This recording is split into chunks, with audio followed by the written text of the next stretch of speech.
Okay, Assalamu alaikum and very good morning to Prof. Kabir Hassan and also other lecturers who coming from Indonesia and also, I don't know, inshallah later on we will know each other. Okay, anyway, so it's my privilege to end the this session. So inshallah there will be 5 papers in this session. It's quite challenging as well because of the time management. So inshallah I will give 15 minutes for each presenter and maybe another 5 minutes for Q&A. Are you okay with that? Now, okay, inshallah try to observe the 15 minutes. Okay, so there will be 5 papers. The first papers by will be Brother Shafa and Mustapha. The topic will be Islamic finance and the herding behavior application to the Gulf Islamic stock markets actually. So please welcome him. Yeah, thank you.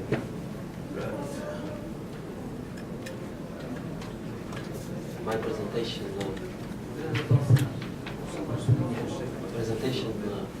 talks about Islamic finance and herding behavior, and it is an application to grant Islamic stock markets.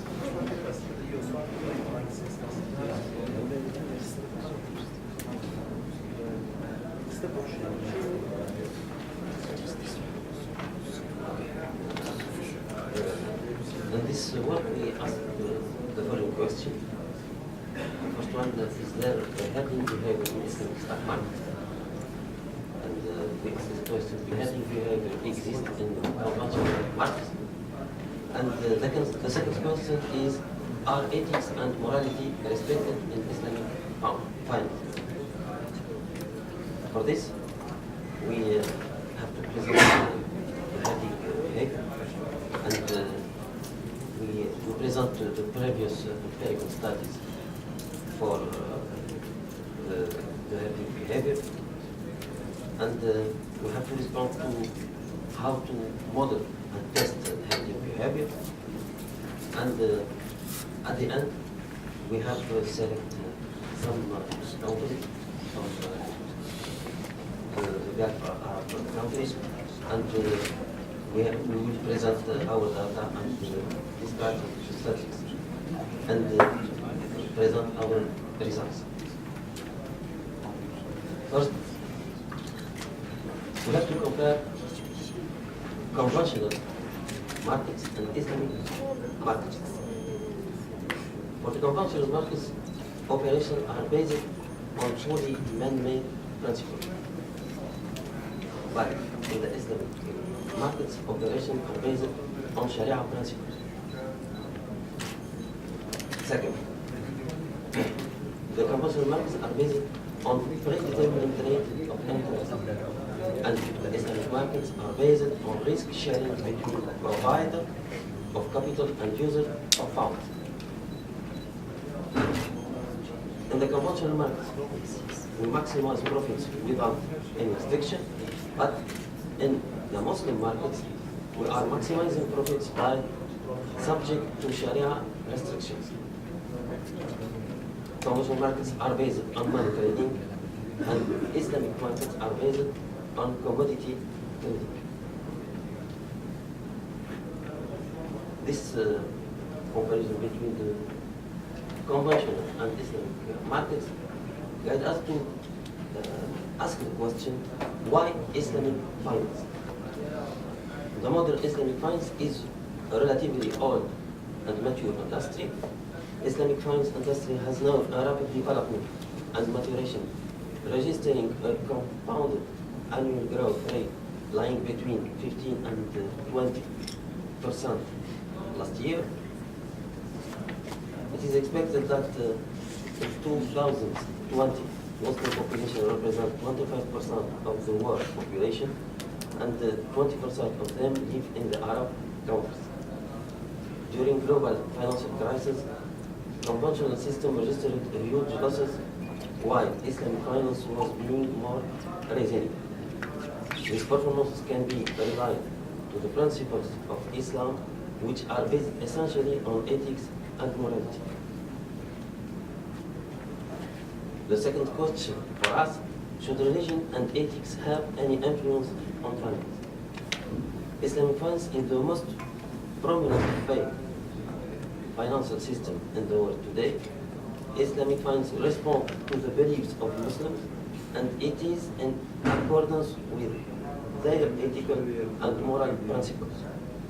Theoretically, all transactions in an Islamic financial system must be governed by Islamic norms and ethics. Many authors consider a similarity between Islamic and conventional systems, and we can say our ethics respected in reality.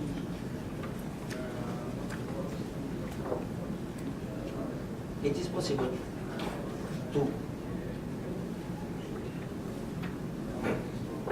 be in a situation when we consider only the conventional markets, and to have the possibility to be in another situation when we consider the importance of the behavioral finance. And the behavioral finance can have a relation with the financial, the Islamic finance. And this is due to the fact that we consider that the financial markets not efficient, and that is our question: are financial markets efficient? A question on which all participants are interested, and investors are in general irrational. They exhibit biases and use principal heuristics when they make decisions. Empirical evidence on investor behavior: the investor fail diversity, investor trade activity, and investor may sell winning stocks and hold into losing stocks. The deficiency of traditional finance gave rise to the development of behavioral finance theory. And the behavioral finance have developed different biases related to farming aspects, heuristics, and the self-concept. And we are interested for the herding behavior and the self-concept. Our objective is to test or to study the herding behavior concept. We rely ethics and morality to the herding behavior in Islamic stock markets. And we ask the question: is there a herding behavior in the Gulf cooperation countries which are Islamic stock markets? If ethics and morality are respected, in these markets, and they are practically compliant with Sharia, there is no evidence of herding behavior. And the researcher Charles McKay considered that men, it has been well said, think in herds. It will be seen that they go mad in herd, while they only cover their senses slowly and one by one. That is how we characterize someone who is subject to the herding behavior. Herding is considered as when an investor chooses stocks that other managers have chosen to avoid failing behind and looking bad. Because of information asymmetry between borrowers and lenders, there is always the possibility of information cascade and reputation and compensation-based herding. People will be doing what others are doing rather than using their information.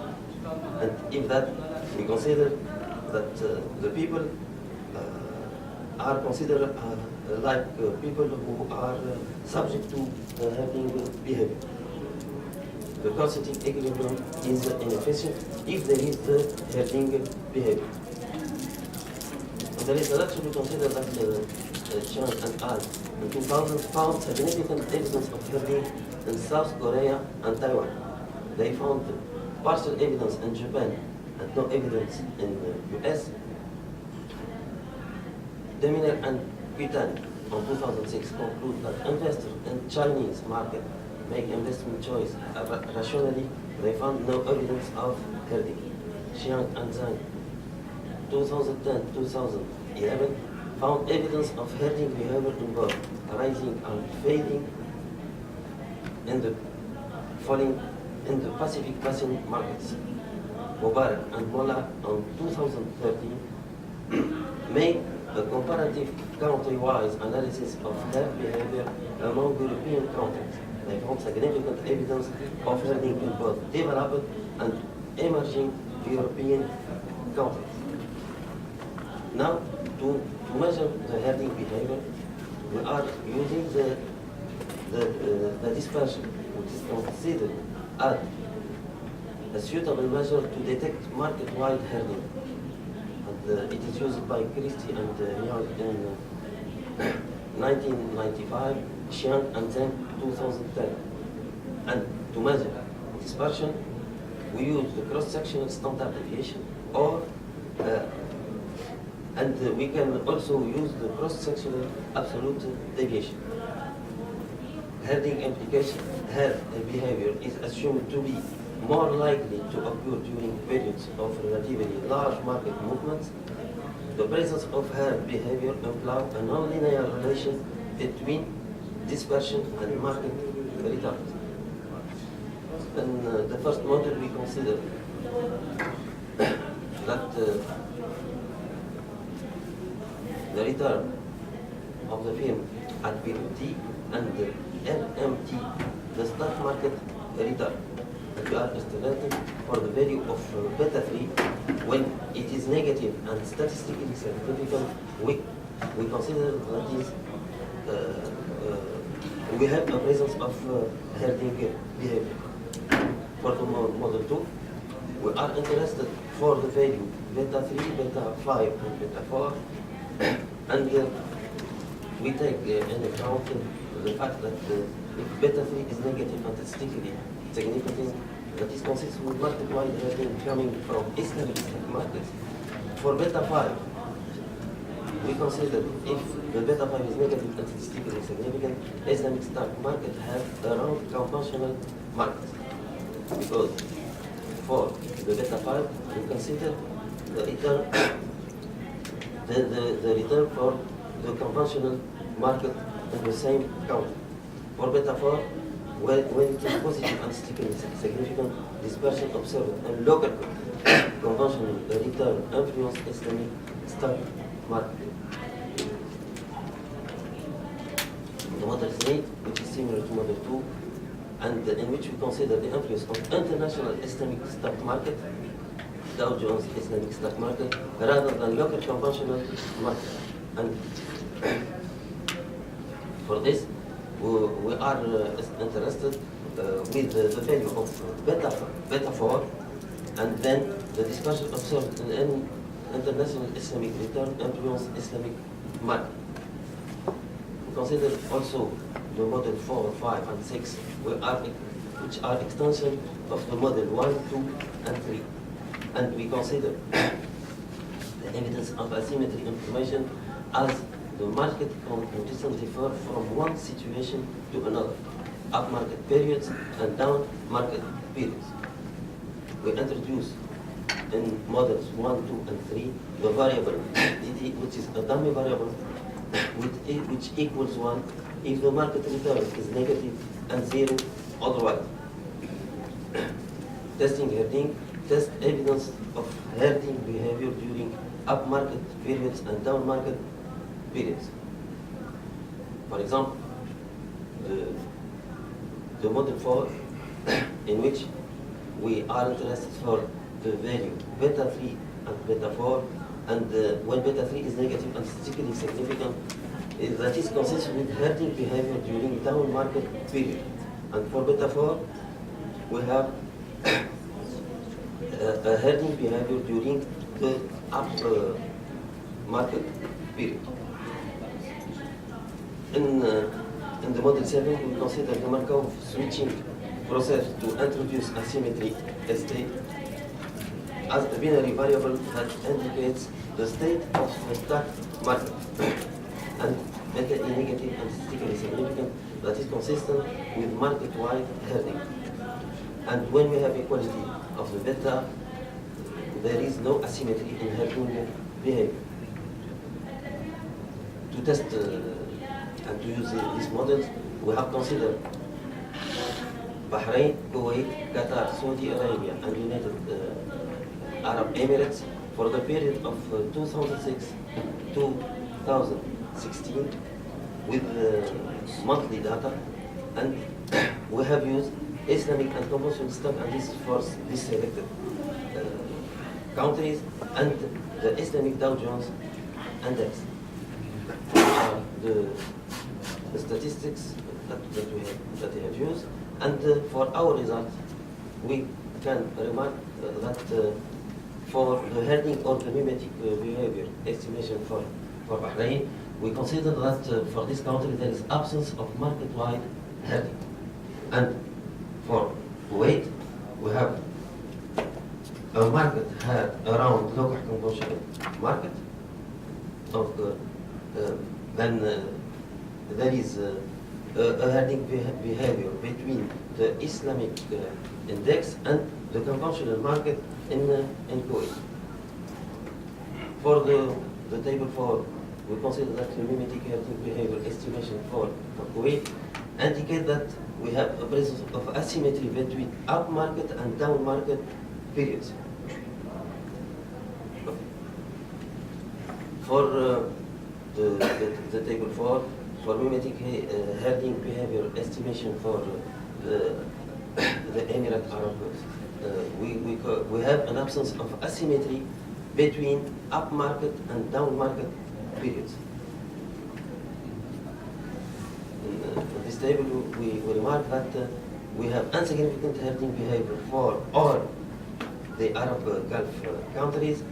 And for the case of Kuwait, Islamic market had around local conventional market, and the dispersion of conventional local return have a dominant influence on Islamic return dispersion. As a conclusion, we can say that for the Arab Gulf countries, we found insignificant evidence of herd behavior in some of these countries, but with different manners.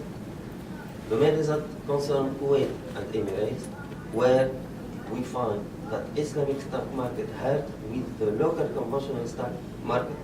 You can say also that no asymmetry in the herding behavior among of the investors of the Arab Gulf country Islamic markets except Kuwait.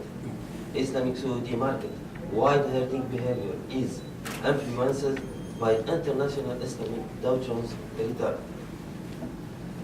We remark that the weak influence of herding behavior can be attributed to the linkage between Islamic and conventional stock market prices, and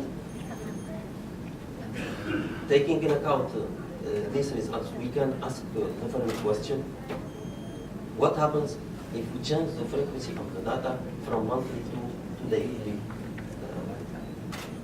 We have used monthly data. If there is a change in the result, if we use daily and not monthly data. Thank you. I think it's good empirical studies. Okay, any question from the floor? Any question? Okay, Prof, any comments? No, actually, the last question, so do you have daily data? Have you started looking into daily data? We try now to collect the daily data for this market. You may see the results may differ, right? Okay, so actually I have some observation actually. Actually you just try to study the existence of the herding behavior in the Gulf countries actually basically. But I think is maybe you didn't discuss why this herding behavior is not acceptable in Islam actually, for example. As my point is, from the Sharia perspective, is whether it's acceptable or not acceptable. I don't know in your papers, but in your presentation you didn't present actually. If there is, then what will be the consequences actually? Okay, so meaning that is.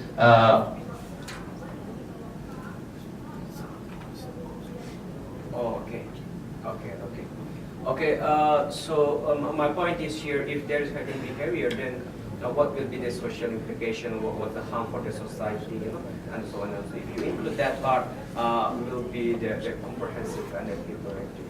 And they say no need to use because of the voices, And okay. you just, yeah. Yes. You just talk. You just Yeah, okay. We consider that we have the habit behavior when we are operating of behavioral biases. Behavioral biases affect the behavior of the investors. And when their behavior is affected, we are in some markets or markets they are not efficient. And if there is no healthy behavior, we are in markets which are more efficient than other markets. And that is why Islamic compulsory market perform better than compulsory markets in some places and the period of the last. Okay, just comments. Okay, thank you. Now we call one is Prof. Kabir Hassan to give his presentation.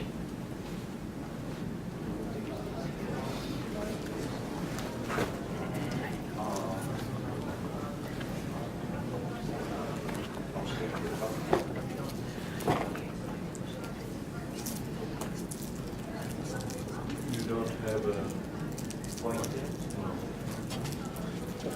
Okay, the topic of Prof. Kabir Hassan will be the relative performance of the religious investment fund. I think that will be another interesting presentation. So let's. Bismillahirrahmanirrahim. Assalamu alaikum warahmatullahi wabarakatuh. Can you hear me in the back? So actually, Burhan does a lot of work in this area.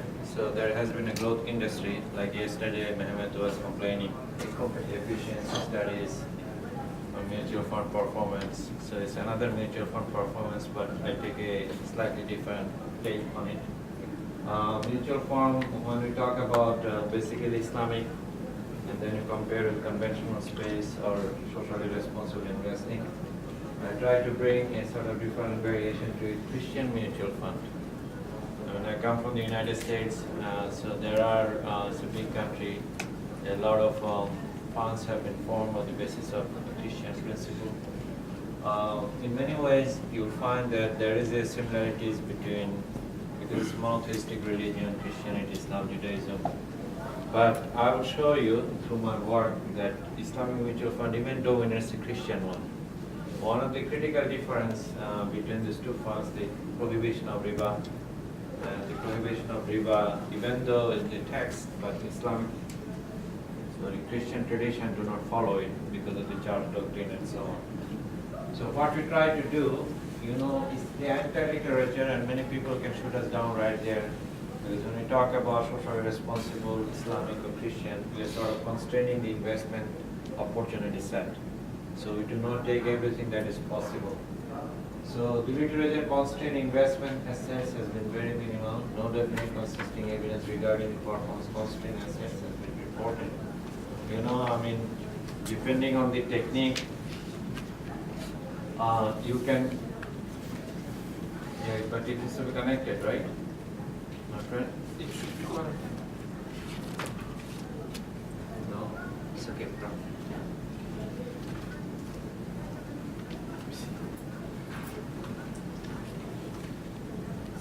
Okay, so, oh.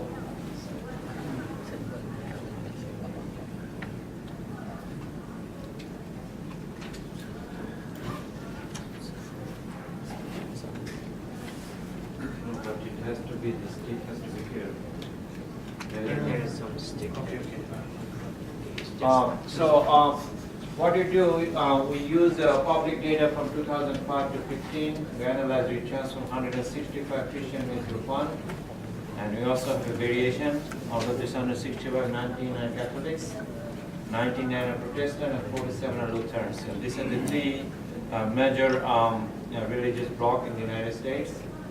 153 socially responsible mutual fund you get, and 11 Islamic mutual fund registered all in the United States. So I'm constraining myself again on the United States. I'm not dealing with the entire world.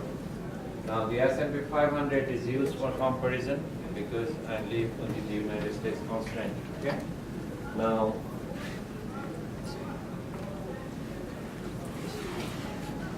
So here are some of the descriptive statistics. So I have Christian mutual fund, Islamic mutual fund, social mutual fund, S&P. Then within the Christian one, I have even more variation. So if we look at just quick to give you some eyeball results, the Sharpe ratio, the Islamic funds seem to have the highest Sharpe ratio with 11.98%, and socially responsible 9.45%. Finally, Christians are 6.85%. But within the Christian one, the Lutheran mutual funds dominate the others with a 9.19%. The markets is 9.03%. So what it means if we compare, like we see on this basis, Islamic mutual fund outperform the others. Then we do run this typical, is econometric is best that we do. We have from our friends 3-factor model, we have our 4-factor model, Ghada M. So we find all the mutual funds have negative alphas, and we are not surprised. All mutual fund does poorly than the average market. But out of this poor performance, we find the Islamic mutual fund does the least poorly. Then SRI is the second, and the Christian one is the third. So all I'm saying that all three do badly compared to the market, but Islamic one does the least badly. So in that sense, it's better. Then we try to bring some variation, again technique-wise. I know Borhan is a technique specialist, so we bring in data envelopment analysis within this space now. So use the technique 1984. Now BCC measures the distance between an individual asset and the industry best practices. So in this data envelopment analysis, we need input and output. So use the inputs are bearers of risk. From this technical point, the lower partial movements, and the outputs are bearers of wealth. That's the return. So the upper partial movements. So on the basis of this data envelopment analysis, so what we find here, average number of valid funds, Christian, mutual, 6. So again, here what is happening, we cannot really use all the mutual fund that we started with because of this the data limitation that we have. An average number of funds above average for the Christian 38.92%, Islamic 2.3%, the SRS the average percentage is 47.08% for the Islamic and 35.31. So what I'm trying to say within this thing, the Islamic mutual fund, there is a typo here somewhere.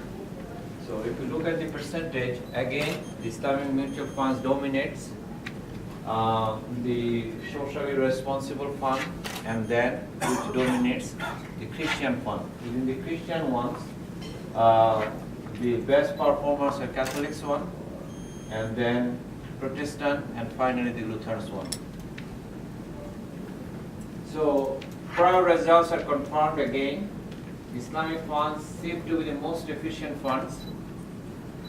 47.01% above average monthly efficiency score.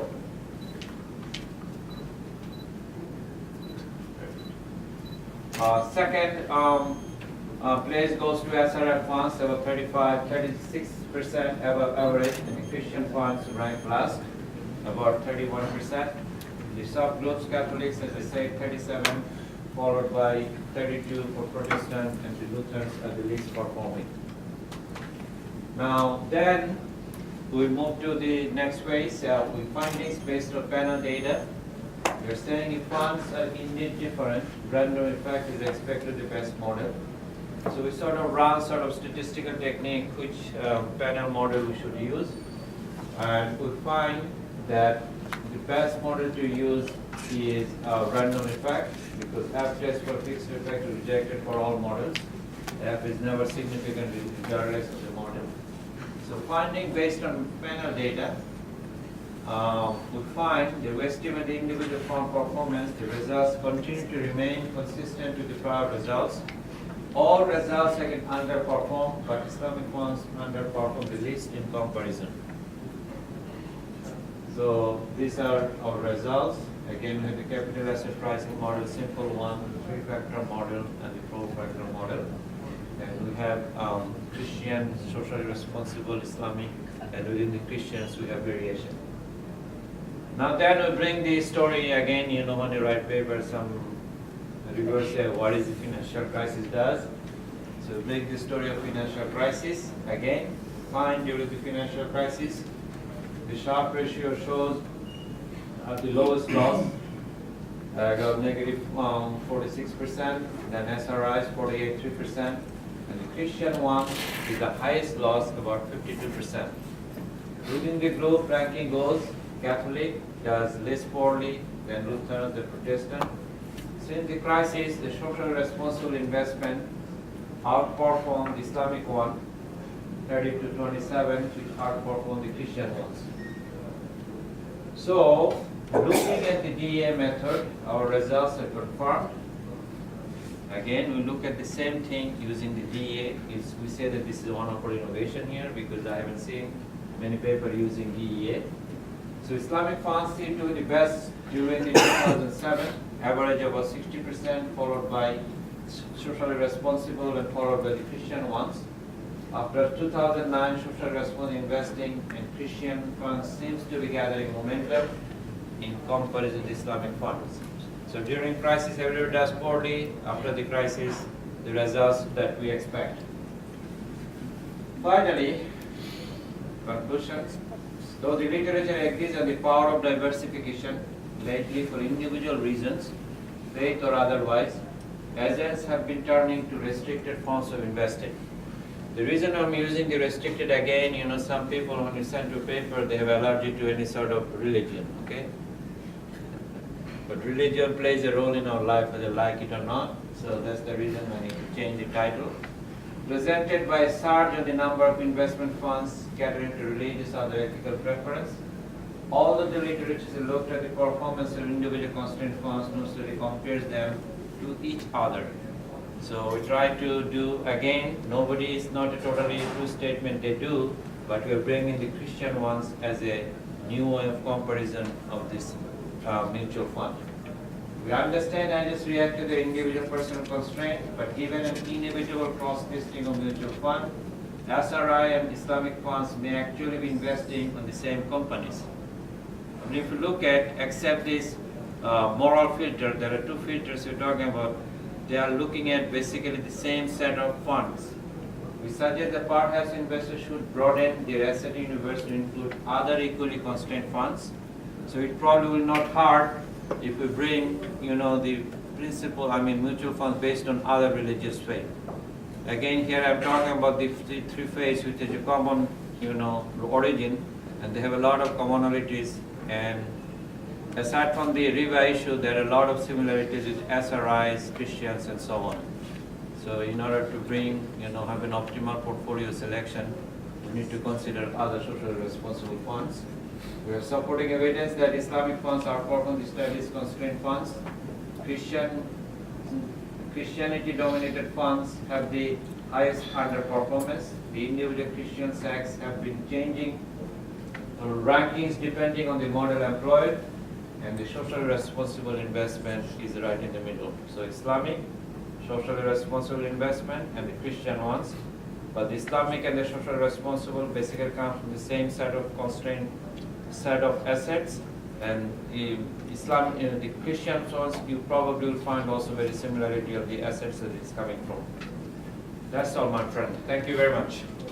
Thank you, Prof, for your keeping the time as well. Okay, so any question from the floor? Yeah. Okay, I have two questions. The first one is a clarification part. Your DA model, did you pull the three funds together, or you ran the DA model for each fund? Okay. What we did, we sort of looked at one universe of all one. We ran a test, appears that whether this is under the same constraint set we can compare, and then we did separately. So I cannot remember at this moment which result I'm presenting here, but we did both. Because with DA models, when you have different groups, if you have different score with respect to each group, the score are not comparable. Exactly. It's better to run a DA model for all the funds. All of them. This is the first point. The second is also a clarification point about the size effect. You have 11 Islamic funds. 6, sorry. 6. No, we had 11, but during financial crisis it dropped to 6 because of data. Okay. Because we don't have 11, and you have 150 mutual funds and other, more than 100.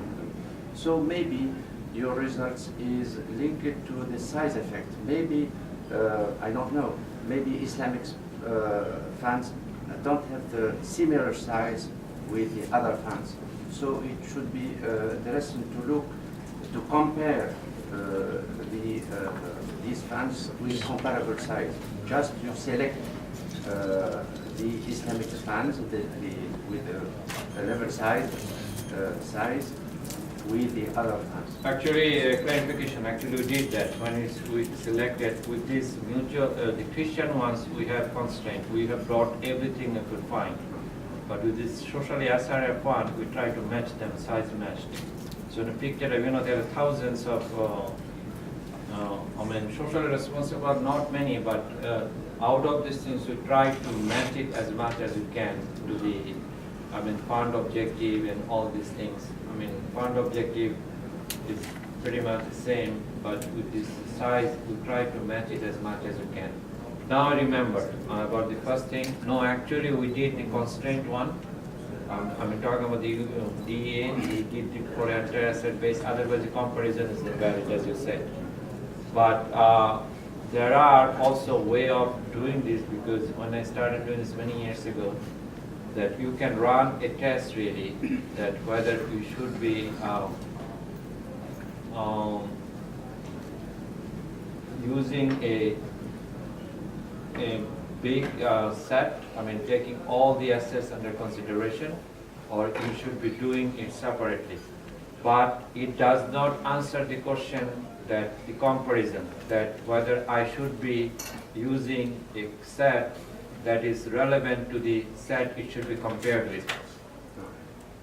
But that your criticism is still valid, that really does not allow me.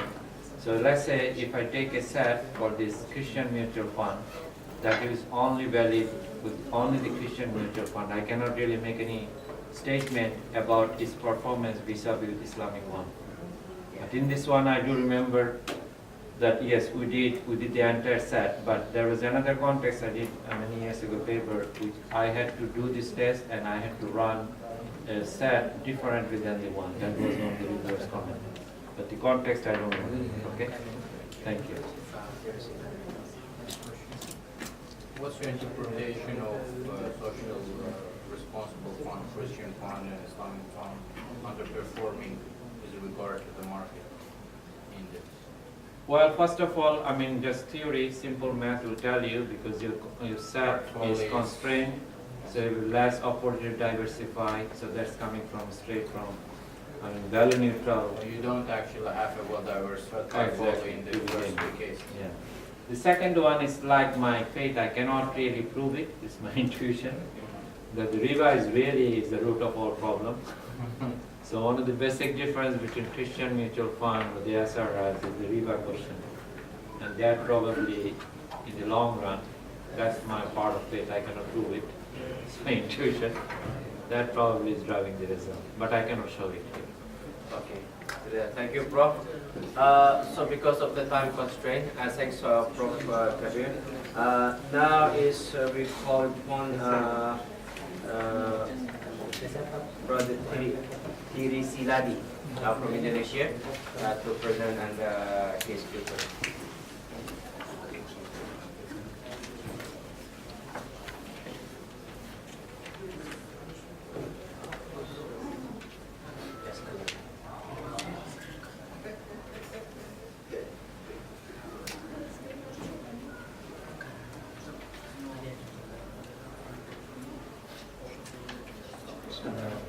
Assalamualaikum warahmatullahi wabarakatuh.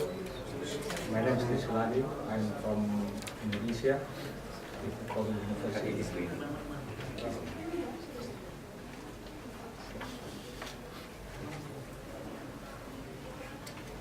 Thank you for the opportunity to present my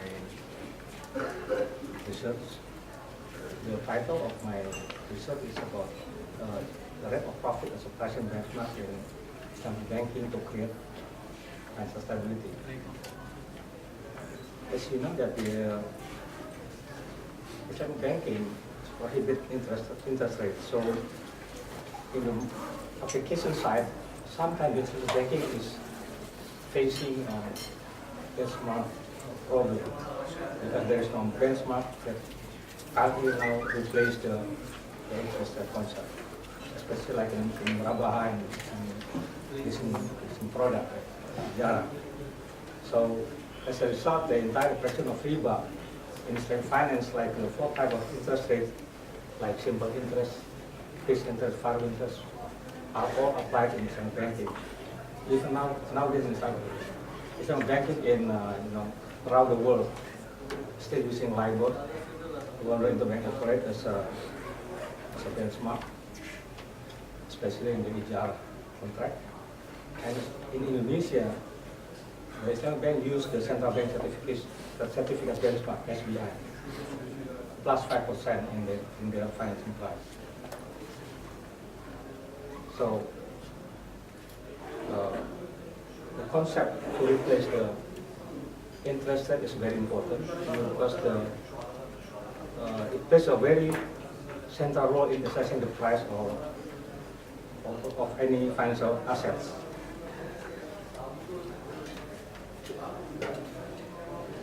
So if we don't find the concept of replacement, so I call it this concept is a rate of profit, or we call it profit rate. We will entirely apply the riba concept, a simple compounding interest fixed environment. Even in Indonesia, because in a liability side, we adopted the simple interest concept, while on the asset side, we adopted the annuity concept in Murabah pricing.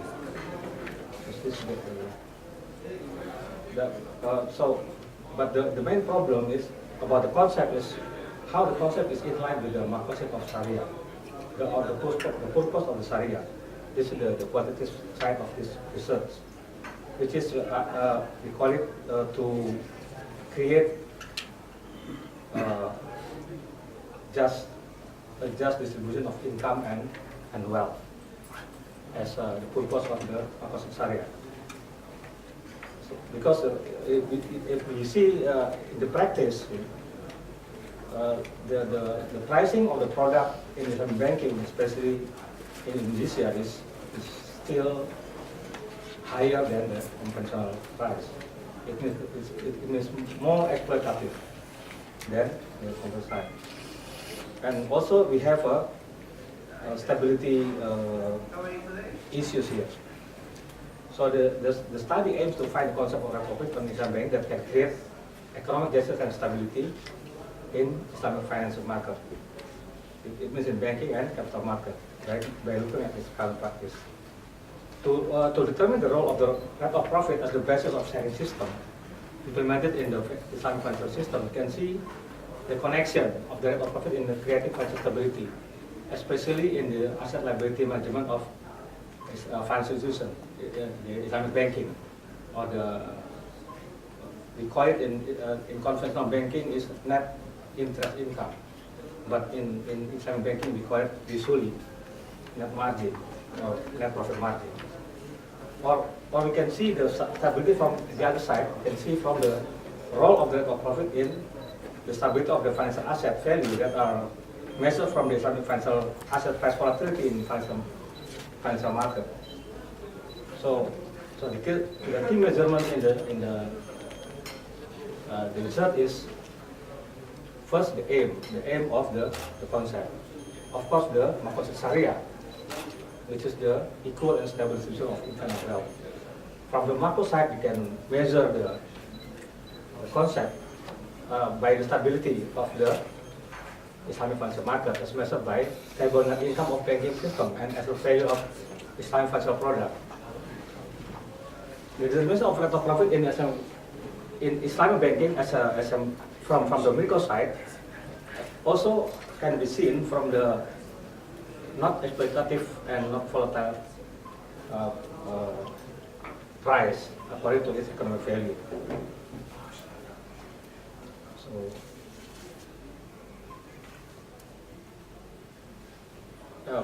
basically we can find the concept if we use the concept of the Sharia from the Riba and Shia. Basically in Indonesia we adopted two accounting systems. One use the annuity system and the secondly is a proportional system. So both can choose whether they use the annuity one or the proportional. So it means that there's no clear concept on that one. So we have to determine what is the right concept on that. Because now become issue in Indonesia. Because last time we adopted a proportional system based on the fatwas, and then the authority changed the policy. And secondly, it's about the riba fadl, which I call the cost is because the application of the component of cost of fund as a basis, so basically the cost of fund is a result of supply and demand in the money market. So not based on the profit in good markets. So this will create instability. So the elimination method is because of this cost of fund components. So we have to do a mark-to-market methodology to according to the real market, according to real rate of profit in real market. And the last one is the component of my share, or which is I find in how the Islamic banking adopted the methodology from the conventional bank, especially the additional term premium, we call it. The term premium. Because murabah, usually they arrange for the long-term transaction, let's say 15 to 20 years. And then they make it fixed profit. So of course this will create a high duration that will create a volatile price of the product. So based on this analysis, the product of the bank should categorized as a short term, medium term, and long term to basically to reduce the volatility of the Islamic banking environment. As murabah, salam should be short term period, and medium term istisna ijarah mudharabah musyarakah should be on the medium term, and long term you can use ijarah mutabik or musyarakah kisah. Currently, I think like in Britain, the mortgage use the murabah for 15 years. Later we will find the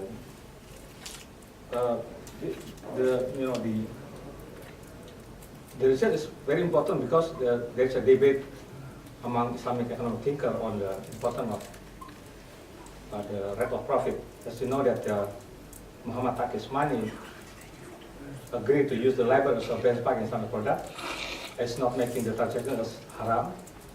Or Mahmoud Al-Gamal said that Islamic benchmark unnecessary, impractical, and dangerous, and not deep enough, and they don't have good liquidity from a uniform rate.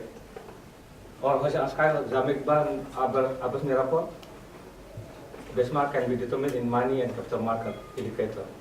While on the other side, you have Yahya Abdul Rahman, Masud Aram Koduri, said that Islamic banking benchmark determination by using the value of mark to the market and the real market index. Or Masudul, right? Of profit and real sector are related positively and to be an economic factor for monetary system. most income, rate of professional asset are determined by the rate of return in real market. So this is the debate among the scholars. On the formula to get the pricing for the bank, we can also refer to some theories, different from the conventional scholars, Rubio, Mustapha, Salman Sheikh, such as GDP can be used for a replacement for the cost of fund, or Kadim Asadar.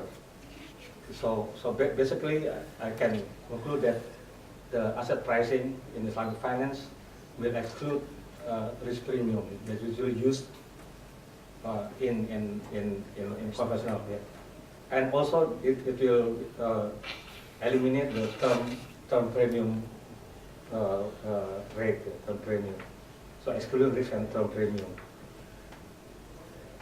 So this is the previous study, but basically they don't did not include the factor of the balance sheet structure that I use in this research, which is the structure of rate sensitive asset and rate sensitive liabilities. So, time, right? Yeah, yes. Okay. And from Mati Chihab from the IMF said that basically there's a causes of instability in Islamic banking, they call it, because of the some factors, but the researcher did not clearly set the problem on Islamic banking. Based on my research, because the Islamic banking is particularly difficult to change the structure of asset and liabilities, or the proportion of the rate sensitive asset and rate sensitive liabilities. So to support this qualitative model, I use a study case study in Bank Syariah Mandiri, which is the biggest Syariah bank in Indonesia, from year 2004 and 2009, for 5 years. The period is selected due to the ideal condition for this research, that there is a period of rising interest rate. So I don't use the last one because the environment of interest rate is stable. So I used 2004-2009 because the rising interest rate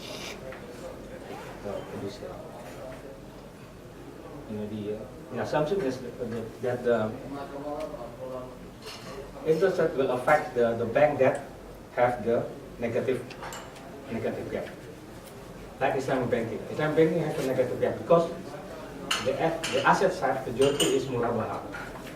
So 70 to 80% of Islamic banking asset is murabaha around the world. On the other side, 70 to 80% liabilities in mudharaba. The tax is based on mudharaba. So we call it mudharaba investment account. So there's a different. So more on the non-sensitive asset, and on the liabilities, more on the sensitive liabilities. So this will create a negative gap. Based on the theory, if the interest rates go up, then the impact of the net interest income,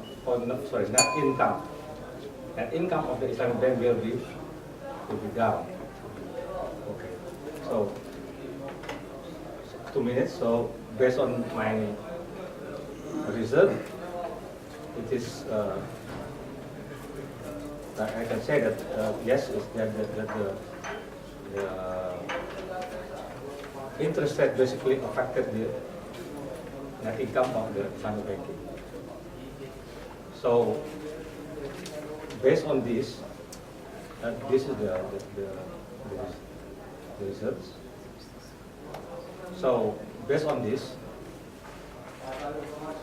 that the rate of profit in Islamic banking that creates an equitable distribution of income as measured by the stability of the margin of asset liability margin of Islamic bank, we can achieve by separating the margin of Islamic banking profit repricing profile based on short-term assets, medium-term investment, and long-term partnerships.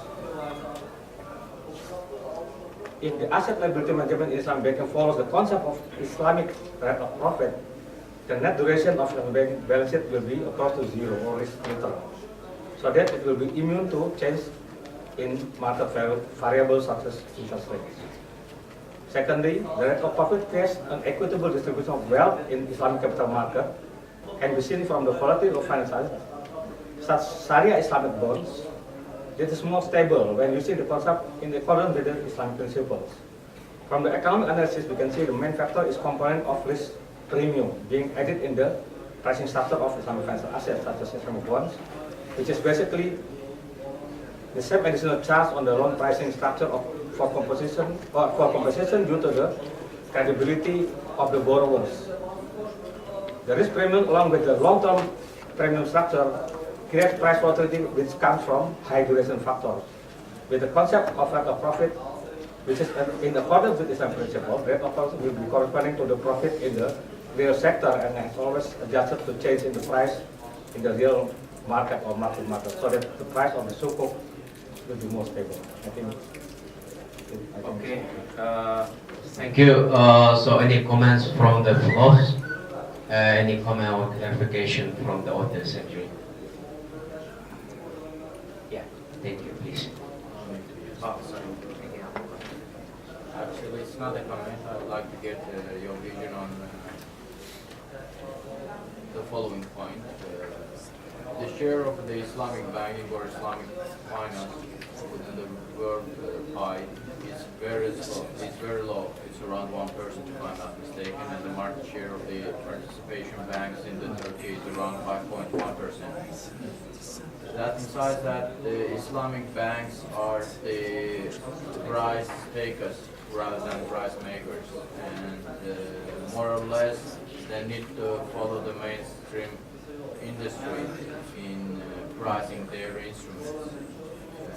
In this context, don't you think that, at least for the current situation, they need to observe what's going on in the main industry and make a markup accordingly? Otherwise, they will not be able to compete. If you offer more or less the same product for a much higher price based on your benchmark, which you developed yourself, yes, in the long-term period, most probably you'll be out of the business. What's your vision on this? Maybe I can explain like this. Nowadays, Muraba's pricing is more expensive than the conventional one in the sector section, like in mortgage. Why? Because Islamic bank have to make a one-shot pricing, which is fixed, and you cannot make an adjustment in the middle of the transaction. One clarification, why did I ask this question? Because I don't feel any harassment in having a LIBOR benchmark. There are some people who say that you can't have it as a benchmark in pricing. In my view, even according to Sharia, it's not a problem. Yeah. No, I mean that because we have to add additional premium risk, then we have a expensive pricing product, right? Like in Indonesia, Islamic banks quote for 17%, while conventional could be like 15%, because anytime they can change. While in Islamic banking we can't change the murabah profit rate. That's one problem. So there's a difference in selling the price because it's more expensive. Secondly, it's about the risk of instability, because once you quote long and fixed rate, it means that you're exposed to the interest rate risk. So basically Islamic banking is more on the price taker one, because they always follow the mainstream. But because of the structure that comes from the transaction, then Islamic banks risk is higher than the conventional one. So in this case, many banks in Indonesia now, they change the contract of the mortgage rates. They change from murabah to ijarah mutabik. It means that you can reprice the price of the leasing rate anytime. So we change the paradigm from murabah to ijarah, even to musyarakah mutanakisah, basically ijarah. So this is in line with the concept. So we use the right concept. If we look at the current situation, especially when the interest rate is low, it means that there is no room to go down anymore. Especially if we look at the inflation in Indonesia is like 5%, while the central bank's rate is 5% also. So it means that we are at the bottom right now, and the Fed fund rate is tend to rise at the moment. So it means that the higher interest rate environment is ahead. Is our so it's very dangerous for Islamic bank to have a negative gap assets and liability.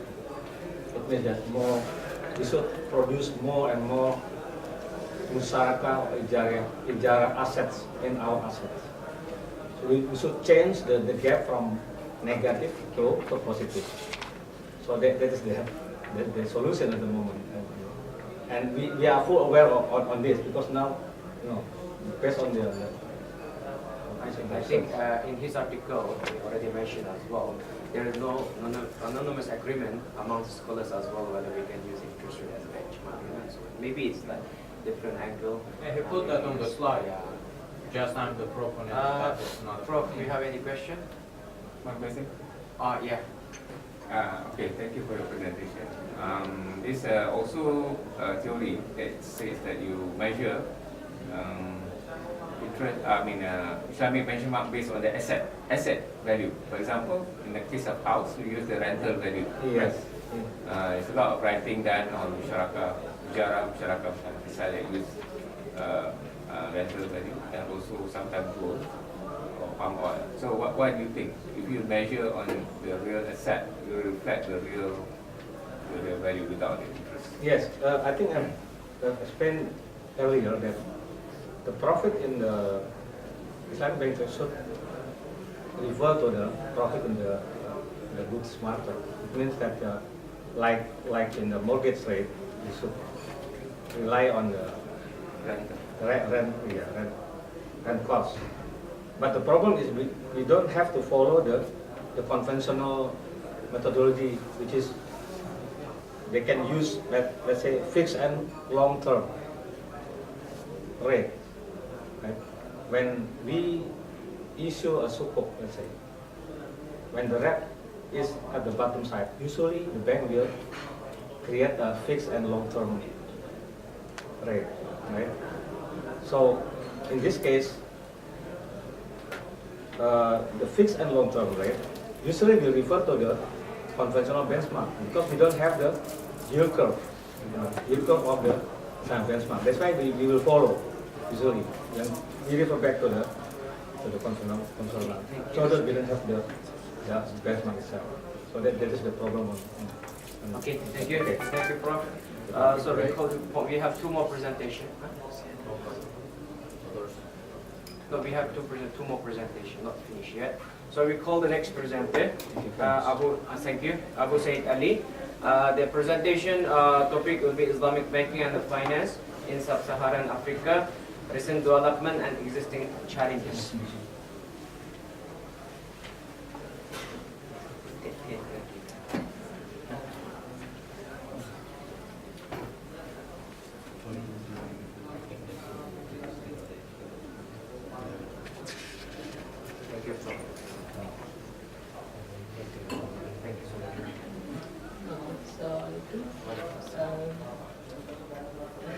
Just in my presentation, I'm I'm going to talk about Islamic banking and finance in general in Sub-Saharan Africa, and I'll try to address recent developments and existing challenges.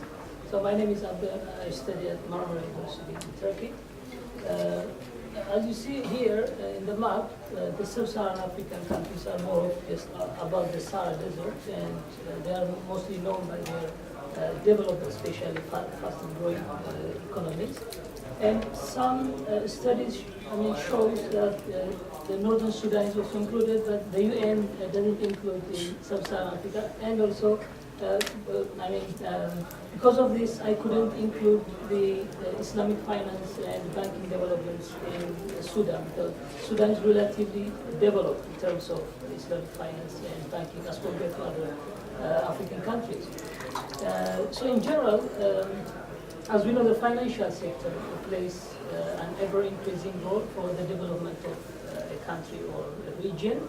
And for Sub-Saharan Africa, it's not different for that. So the financial sector is enormously enhancing the development of the continent.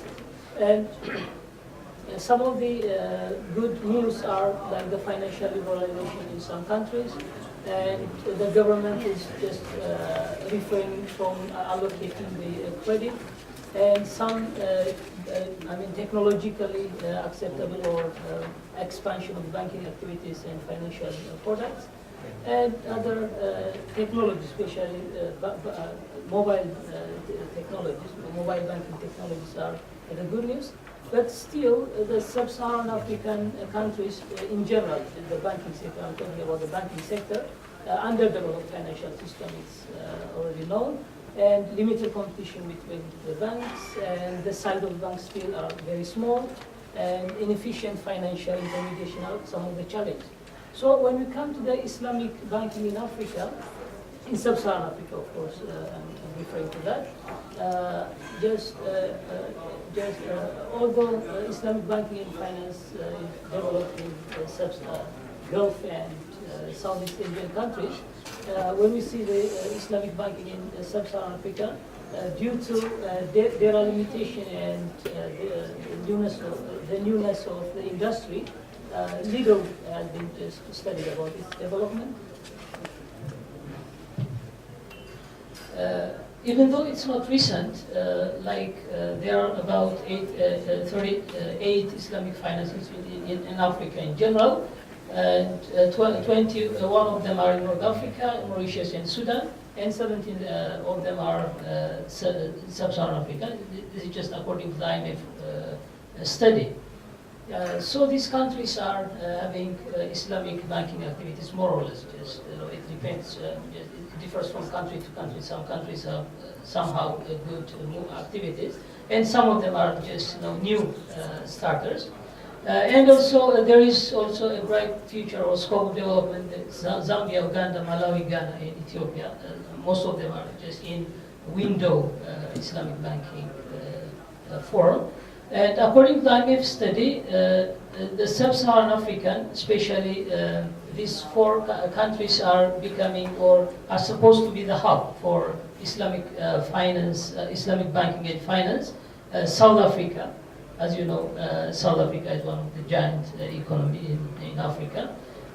Even if the number of non-Muslim or the number of Muslim population is very low, the Islamic banking activity and finance activity is really increasing enormously.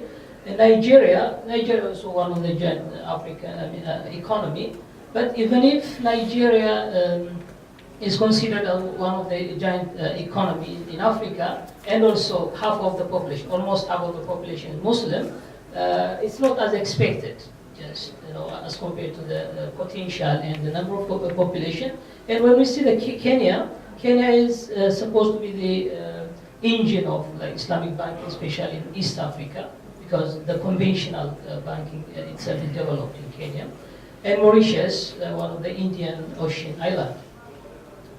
When we see the potentials and opportunities, in general, the Islamic finance industry in Africa is just attracting stakeholders, especially central banks, regulatory authorities, the international Islamic financial institutions, and international investors. And also the local population, or the local population also attracted by the Islamic banking activities. So there are some statistics about the global Islamic banking assets compared to the African Islamic banking asset. As compared to even if it's tiny, of course, we admit that since African countries are just emerging or just attracting to this industry more recently, so the numbers might be common. The numbers can be normal. So in general, the outlook seems bright because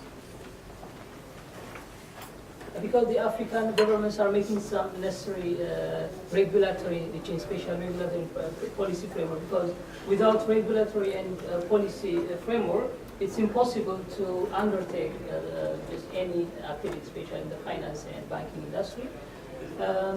And the other also promising fact is that we have infrastructure investment.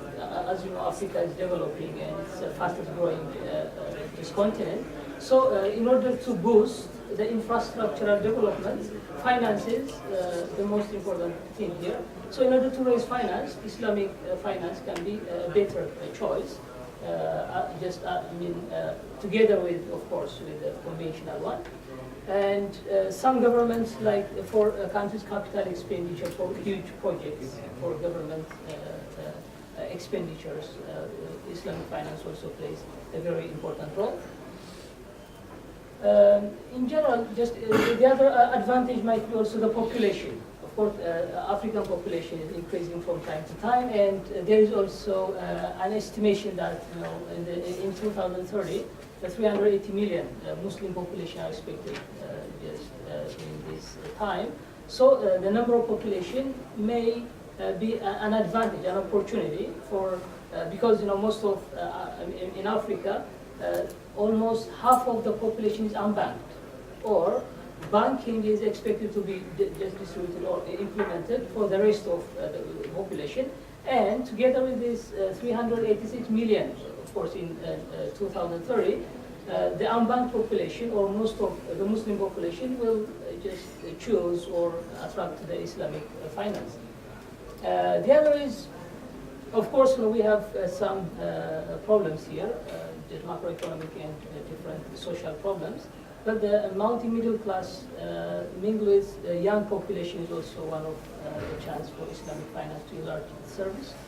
When we come to the challenge and obstacles, of course, it's not only in Africa, even in global Islamic industry, Islamic banking industry, liquidity concerns, sluggish growth, and regulatory issues are almost just prevalent, or they are already accepted. But it's not different for Africa. But some just different, perspectives can be taken here. The West Africans like resistance from the Christian community, maybe yes, they don't have a good awareness about Islamic banking and finance. And the other is the Muslim inhabitants of just the simple or stumpy economic condition of the Muslim inhabitants. Inefficiency of trained manpower, this is also one of the challenge. And unawareness about the applicability of Islamic finance are some of the impediments or obstacles for Islamic finance in the region.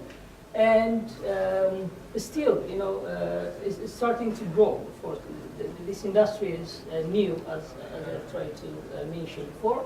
And the share of Islamic banks is still small, and Islamic capital markets are virtually non-existent, but still developments are underway.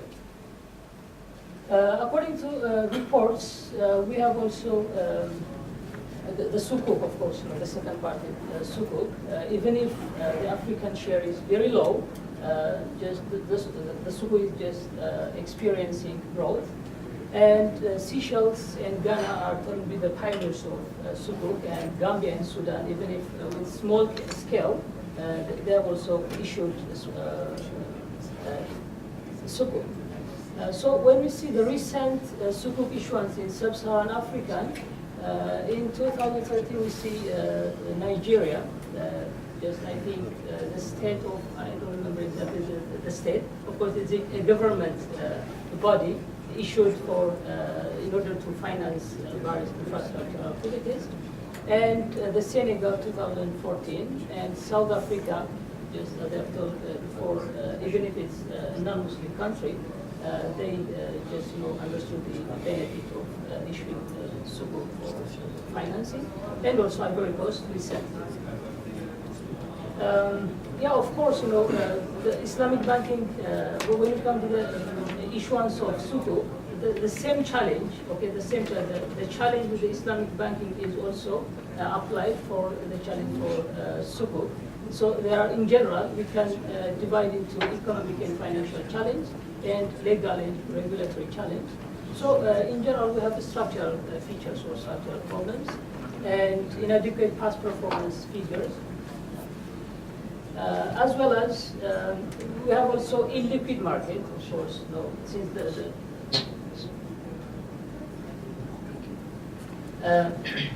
so when we see the sukuk investors, they have a problem of getting just converting their certificates into just money because of the illiquidity of the market, and also the last one, tax discouragement of the sukuk market. The legal and regulatory challenge is also, obvious in all countries, especially in non-Muslim countries. The regulatory and the policy frameworks are really a challenge to start or to establish a financial institution, and also to issue sukuk. So in general, we have rapid development of infrastructure. This is the most important opportunity. And of course, in some countries, so here, regulatory framework can be both challenge and opportunity. How can it be an opportunity? Because some countries understood, or governments understood, or stakeholders understood the importance of sukuk and Islamic banking. So they pave the way in order to just change the way Islamic banks are working, or they are trying to just fit the level of the industry. But all in all, macroeconomic, political, legal, and social obstacles that I have mentioned before exist. And just as a suggestion, I can say that there should be public awareness, of course. The creation of public awareness and education and training are very important. And governments and policymakers, as well as regulatory bodies and social professions, also should play their part in order to improve or promote this industry. And the newly established Islamic banks and those who are under establishment should have experience, should take experience from a more developed industry. So thank you very much.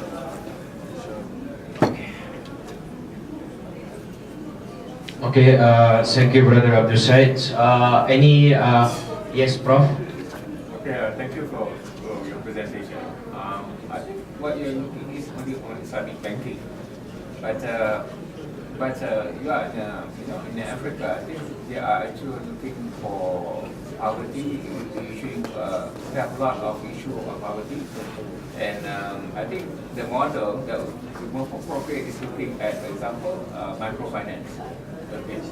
Things like wakaf, right?